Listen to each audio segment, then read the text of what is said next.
Hey, hello everyone. Thank you for being here. My name is Ronnie. I gave a talk kind of similar to this, but it will be way more similar to the next talk last year.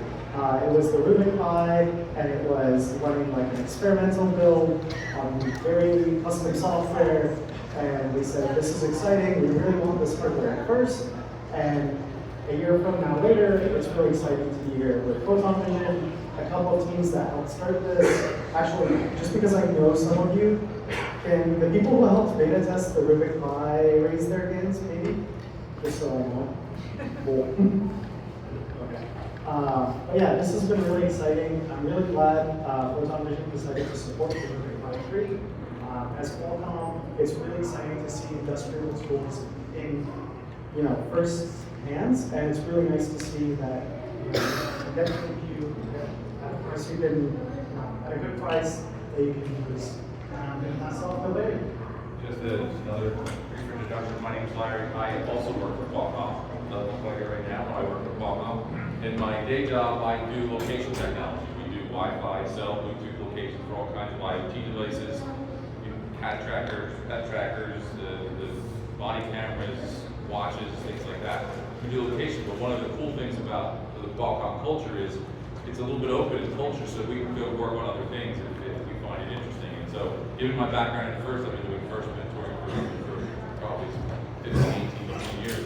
I was able to hook up with the STEM team to bring things like this into FIRST and some other sort of exciting things that are coming up. So it's pretty cool to be able to do that. As part of my first experience, I worked with Sabotage at RC 1640, and we became one of the beta teams. We'll talk about that, what their experience was during the beta process and their advice. What we did was we established the product. We were able to bring PhotonVision on board, provide really sort of a world-class capability for vision processing.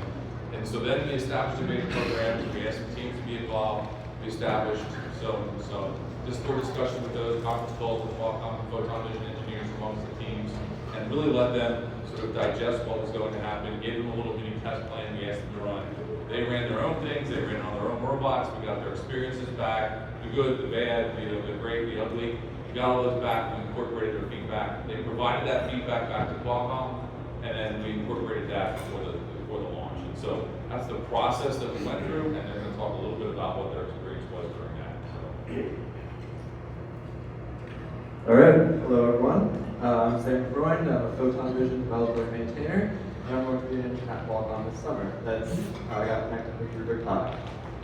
So first, I'd just like to cover the quick scope of this presentation. We'll be giving an overview of PhotonVision's features, and then during the presentation, we'll be focusing on object detection. PhotonVision gave a presentation a couple of years ago on April tags and localization, and you can find that on our website. Then we'll be getting our advice from current students, team 1640 Sabotage. And then finally, we'll be talking about some of the future directions PhotonVision is exploring. So first, vision basics. Going over some of the history of vision in FRC, we started with vibrant colors, and that was a very simple detection. You just saw a color, and you tried to go towards it. After that, we moved into retroreflective tape. This is where you would see those limelight, that blinding green light. I'm sure some of you in the room know what I'm talking about. Most recently, we've had April tags. All of you, I'm sure, have seen them on the field and know what I'm talking about. Some of you may even have been around when they were introduced to the students. And then most recently, we've had object detection. This is fairly new. This is what I'll be talking about most in this presentation.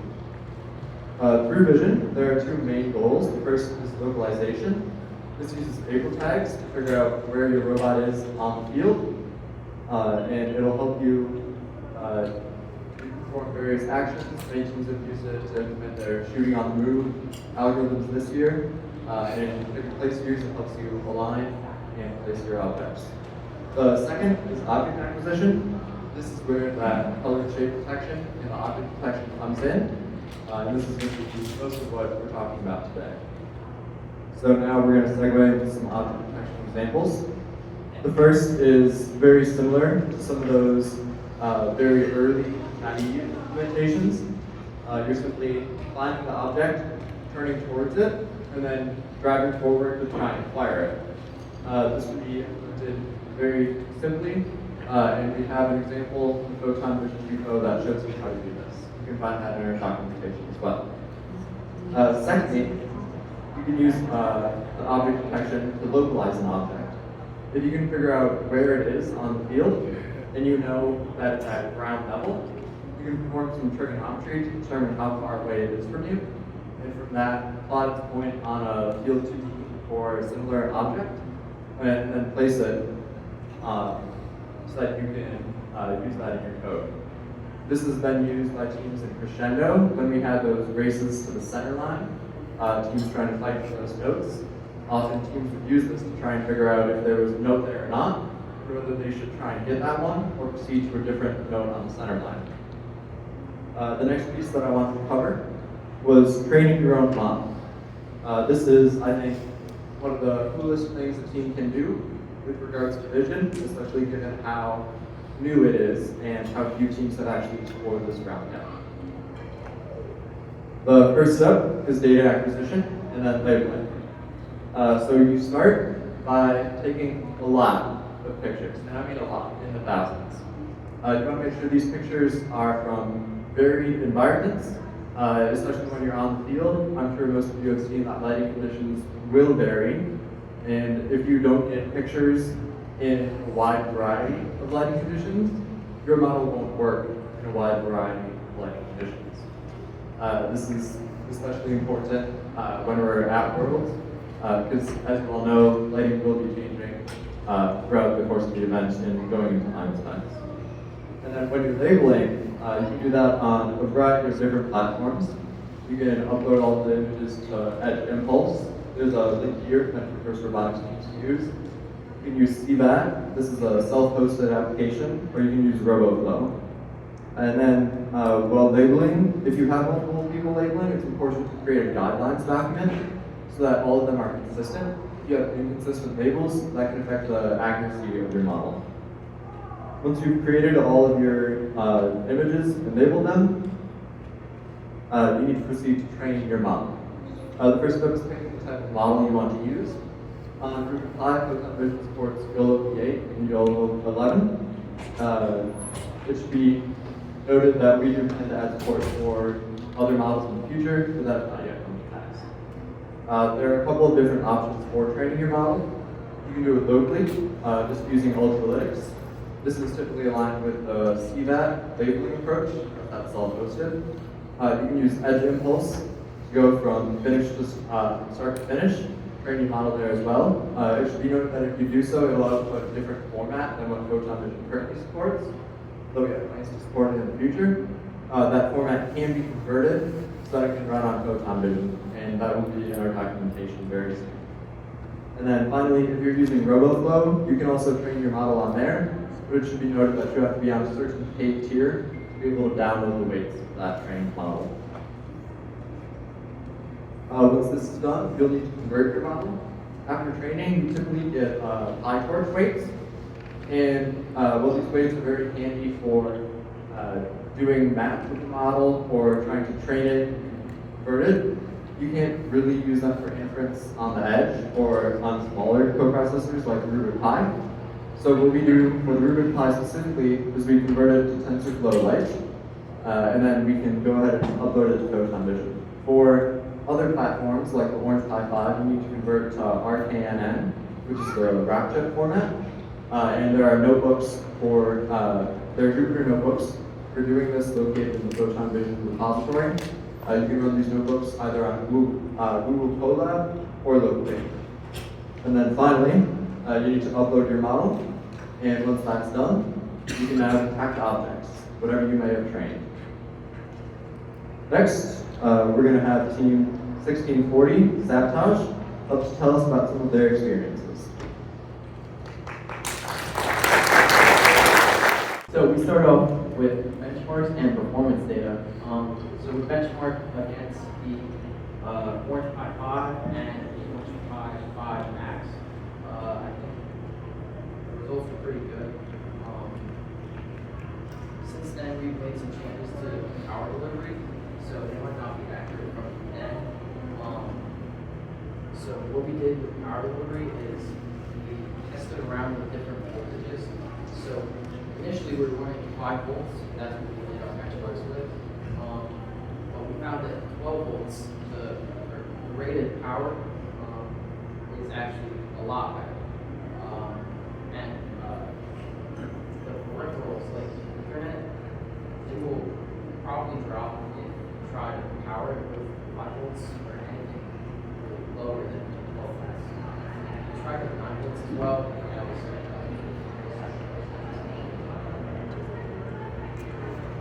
so then we tried to use some flashes because we actually corrupted the flash because I was restarting it and he was updating it at the same time.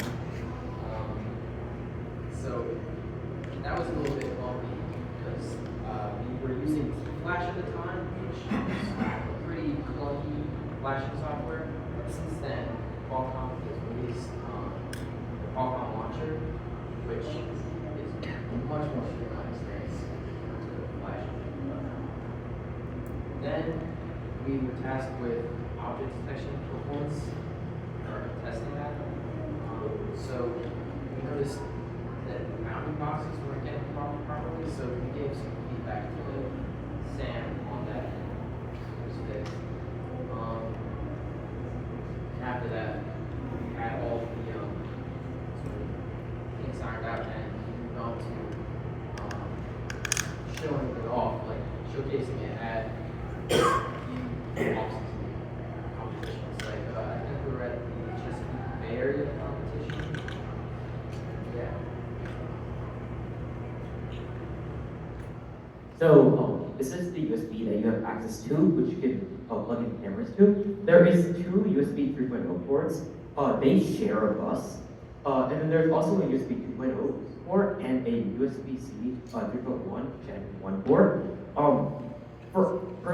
Personally, we recommend plugging one camera into the USB 3.0 port and one camera into the USB 3.1 Gen 1 USB-C port, as that was the best way to, that maximized our resolution. We were able to maximize the resolution and frame rate with those 2. And we settled on this power supply to power 2 Rubik Pis actually on a robot. And so this is a drop buck boost power supply. Buck boost converters are nice because even though the battery may drop, they keep it at a nice stable voltage so that the Pis are happy. And this is not a USB-C PD specification, the one we're currently running, because it's just giving straight 12 volts. If you do want that extra power security, you could power a USB PD port so that you can do the USB negotiation, or you can also just directly power the Pi with 12 volts for the pins. That is a picture directly from the robot, powering, as he said, two USB, 2 Rubik Pi, so that's 12 volts at just about an amp. So we're running 2 Rubik Pis at just about 1 amp steady state, so that's the power you should expect. Yeah, so one of the most important parts of our project was creating documentation. As we started off with the beta team, so we didn't have a lot of documentation. So we essentially made a documentation guide so it can help teams out when they start. It includes a setup video, as you can see in the main stand.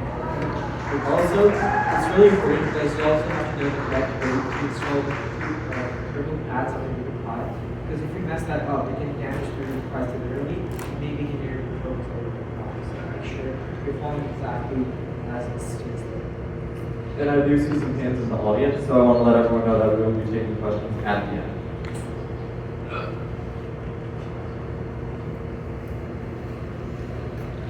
Alright, and then to sort of go over what cameras we used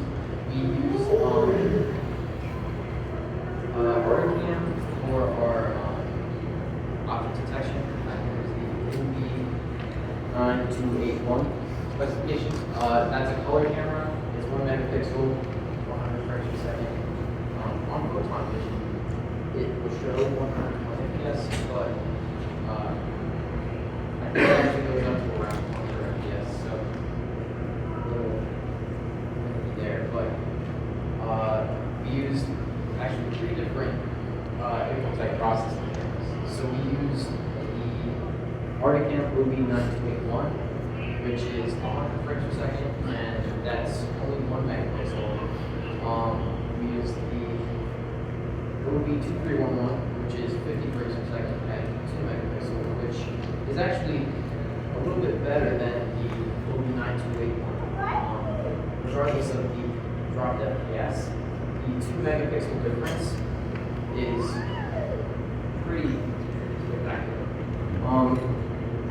And then the 30 cam is actually what we use on our robot. It's just really robust. It has an aluminum case with locking USB-C connectors, which is really nice on like a rough field like this game.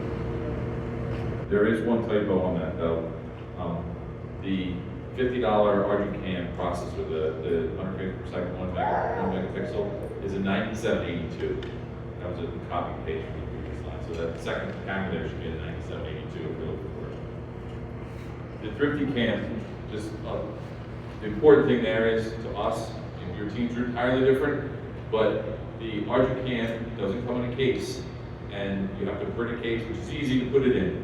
But sometimes you have students, probably not these three, that walk around with the thing not in a case, and then that's not good for the life of the camera. The thrifty cam comes in an aluminum case, and they don't have an opportunity to walk around without the camera in a case. So the cam is a little extra money, comes in an aluminum case, and has a locking USB-C cable. It may pay for itself.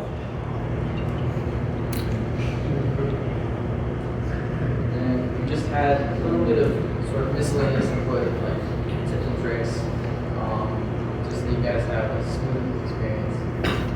We recommend that you use static IPs on your Pis. We had some bumpiness on certain networks. They might not have MPNS, but if you're connected to a Wi-Fi network, it might not have MPNS, so your host name might not show up. So if you have a static IP, you'll be able to really easily identify your Pis. Yeah, that's especially significant if you have multiple co-processors, because then you can differentiate between the two.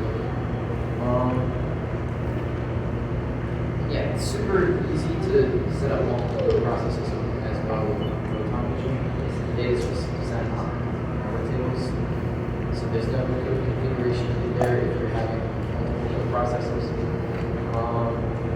And what we do for our camera calibration actually is we import and export the camera calibration JSONs, and we store them in our GitHub, so we don't have to calibrate the camera every single time we change something here. It disconnects right to do some shenanigans. That's definitely spent we definitely spent a lot of time in the pit calibrating cameras in the past. So that's just a little, maybe save some time. And then just a little anecdote. PhotonVision seems to run a little bit slower on Firefox, like the PhotonVision client. So it's running a little slow on Firefox. So we recommend you use like a Chrome-based browser if you're running the Photon. So, Rubik Pi 3 is $109 at the mark, and it comes with the fan, so it's pretty great. It competes very well with the Orange Pi 5 and a lot of the other co-processors in the price range, and I'll hand it off back to Sam. Thanks. Let's give a warm round of applause to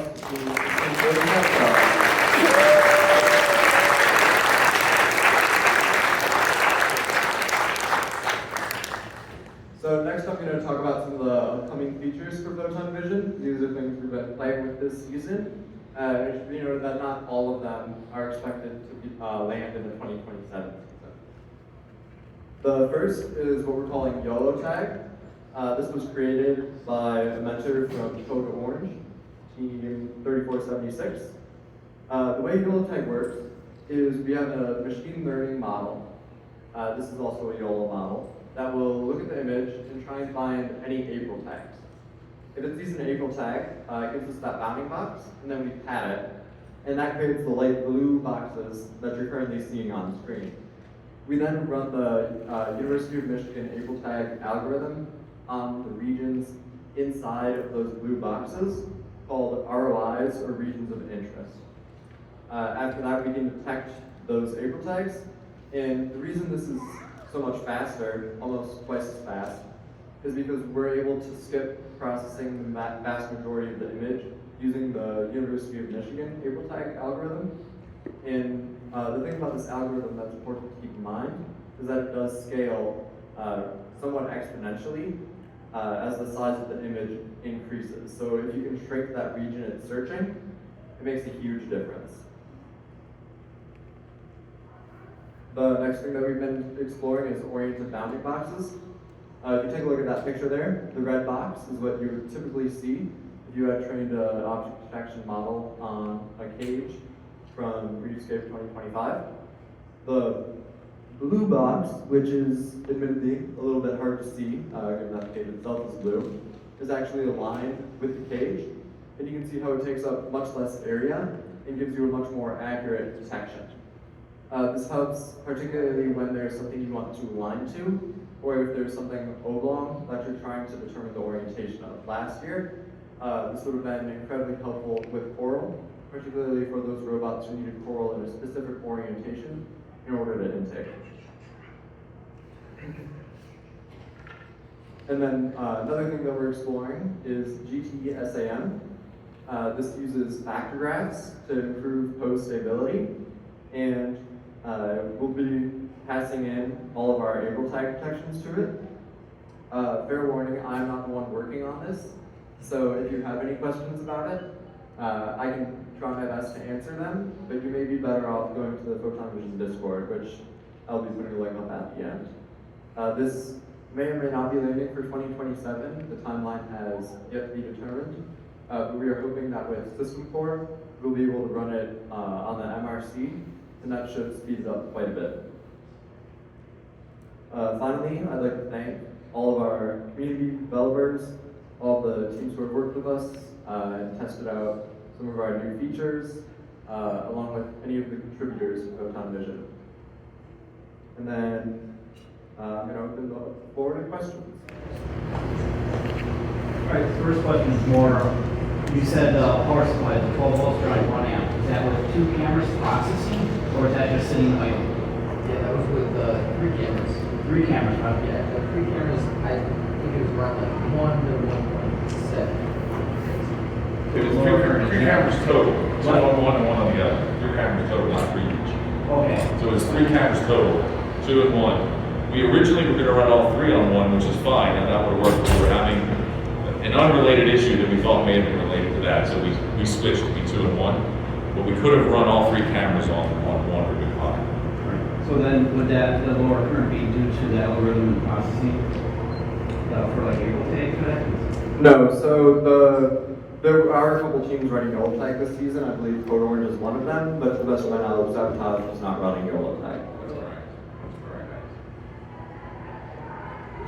Will the Rubik Pi be better supported than other co-processors like Orange Pi or something like that?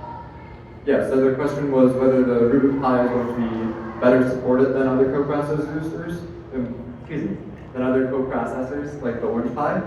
I can't necessarily speak to the level of support each individual co-processor will have. I can say that the Rubik Pi, we've been able to talk with Qualcomm if there have been issues, and they have been very responsive. With the Orange Pi, we haven't really had any information, any contact with Rockchip. So we do have that going for us. I can also say that the Orange Pi 5, and Chris, correct me if I'm wrong on this, is going to be exiting production soon. Yep. So they may become much harder to obtain. So for that reason alone, I would expect development work on them to slow. One quick, on the power efficiency side, because I work at Qualcomm, I have to say this, that is actually like what we mostly allow. Power efficiency of our chips is like one of our biggest selling points, and that's why we can achieve that 12, point. How many cameras would you recommend for, how many cameras would you recommend to run off the Rubik Pi 3? So the question is how many cameras I would recommend to run on the Rubik Pi. That is a highly dependent question based on your situation. So the first factor here is your USB bandwidth. There are, as Sabotage pointed out, 3 USB buses that you can use. You have the USB 2.0 port, the 2 stacked USB 3.0 ports, and then the USB-C port. If you have a camera on each one of those, you most likely won't experience issues with bandwidth. If you have 3 cameras all running very high resolutions, all doing multi processing, you might run into some CPU issues. If you have 3 cameras, one of them is running object detection, and you're running 2 tag processing, that would likely be fine. And I can't speak to how YOLO tag will affect this, as we haven't actually performed any benchmarks or collected metrics. And again, this does depend on the resolutions you're running as well. I hope that answers your question. And our beta testing was exactly that. We did 1 camera with object detection, 2 cameras with able tags, and when we suggest 3 cameras, we suggest the USB-C, the vertical USB, and 1 of the USB, horizontal ones. Because those 2, as the student said, share that bus, and so having 2 on there can cause bandwidth issues. So you want 1 on the horizontal and 1 on the 2 vertical, so USB-C and USB-A. And some of you may have seen that there have been issues with cameras in the vertical USB port switching, so they'll show up as a different camera in the PhotonVision interface. This has been fixed in the latest release of PhotonVision and the latest image for the Rubik Pi. Yeah, what resolution were you running your cameras on? So we run, we did all the different resolutions for benchmarking. On the robot right now, what do we run? 1280 by 720. First row. You have something, Jake? Yeah, just adding on to that, actually, I know we talked about our 2 Rubik Pi setup and having cameras split between the 2. One of our Rubik Pis is running an Arducam, and the other Rubik Pi runs our 2 cams. The Arducam is used mainly for space reasons, but we run it at a lower resolution, whereas 50 cams run at a higher resolution. Arducam does 640 by 480, 50 cams do 480 by 720. Generally, 50 cams we like to put together. These are they're USB 3, they're setting over with high bandwidth, so we get high resolution. Whereas the Arducam will get a higher frame rate. It's all low resolution. Thank you. And Jake noted that their object detection camera is running at 640 by 480. I'm not sure if this is common knowledge or not, but the object detection in the PhotonVision backend actually runs at 640 by 480. If you have a resolution higher than that set, it'll actually get downscaled, so you're losing performance by choosing a higher resolution for object detection. That's something important to keep in mind. Is that the same thing? No, that is not the case for able detection.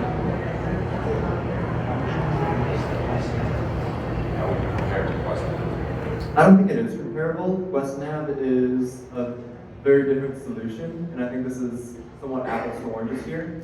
I haven't been following QuestNav as closely as I perhaps ought to, but to the best of my knowledge, they haven't implemented able tech support yet. Not that I've heard. And according to Chris, that's correct. All we really do is able tags, object detection, and all of our other stuff, of course.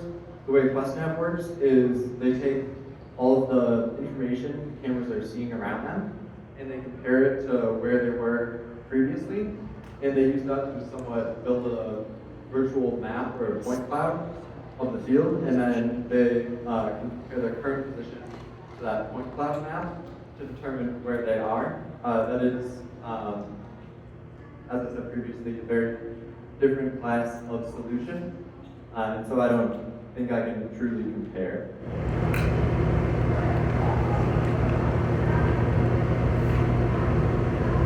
Maybe a question to the 12-volt supply. Is this something you know publish schematics about how people can do this?